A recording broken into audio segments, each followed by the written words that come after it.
നേരത്തെ വരുമെന്നാണ് നമ്മളോട് പറഞ്ഞിരുന്നത്. പക്ഷെ സാറിന്റെ വരുവാനായിട്ട് വൈകിപ്പോയി.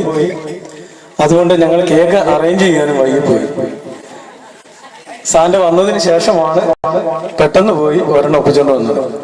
ഇപ്പൊ നമുക്ക് എല്ലാവർക്കും വേണ്ടി സാറിന്റെ ഈ ക്രിസ്മസ് കേക്ക് മുറിക്കുന്നതാണ്.